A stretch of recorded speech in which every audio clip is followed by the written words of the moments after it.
você não pode negar a evidência, mas semeia a dúvida. Aí tem outras coisas assim, e no final colocam, a dúvida é o nosso produto, que inclusive dá nome, né, É ao o nome do documentário que a documentário. gente está comentando. Mas eu queria que você comentasse um pouco essa citação.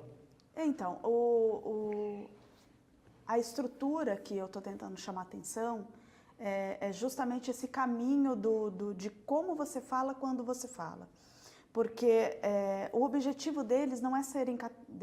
quando você fala deles, parece uma coisa, teoria da conspiração, né? Mas não é muito isso. É nesse maquinário procurando um objetivo de defender um produto que sabiamente faz mal.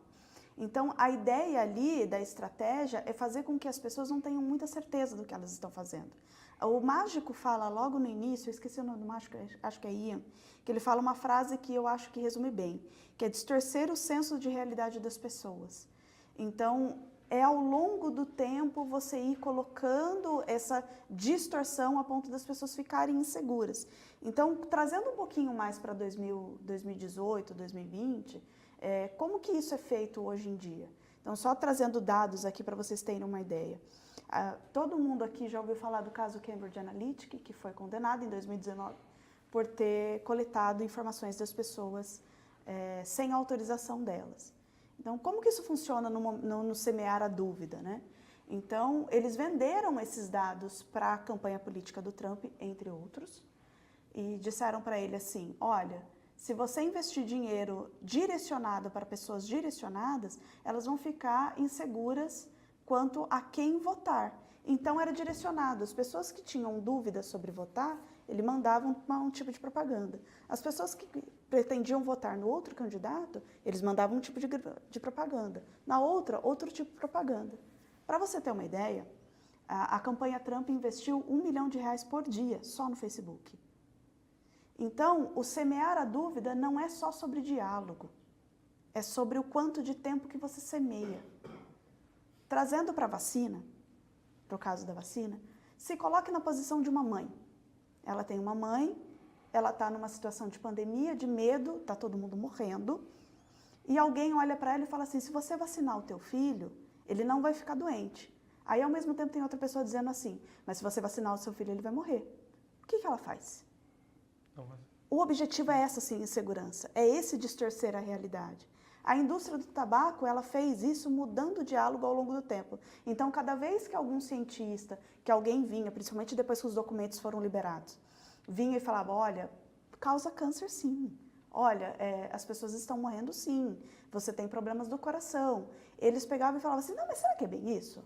Não, mas esse cientista aí, não sei. Mas é um consenso? O consenso científico é uma coisa que se usa muito em relação às mudanças climáticas. Mas será que está... Se você foi lá ver se as geleiras estão derretendo mesmo? Você não tem certeza? Então, a gente viveu esse negócio da insegurança, desse desespero da dúvida. Na prática, o que acontece? As pessoas ficam tão inseguras, tão na dúvida, que elas são direcionadas para um lado ou para o outro. O que a gente precisa observar aqui é que a gente está lidando com indústrias que ganham com essa dúvida. O que elas ganham? Elas ganham tempo, elas ganham dinheiro, elas ganham situação de falta de regulamentação. Quando a gente vem, enquanto ciência diz é assim, é assado, a gente não está só tentando provar os dados, a gente está lutando com toda uma rede de diálogo. É esse o detalhe que o documentário está tentando dizer quanto não pode, você vai semear a dúvida, não negar a evidência.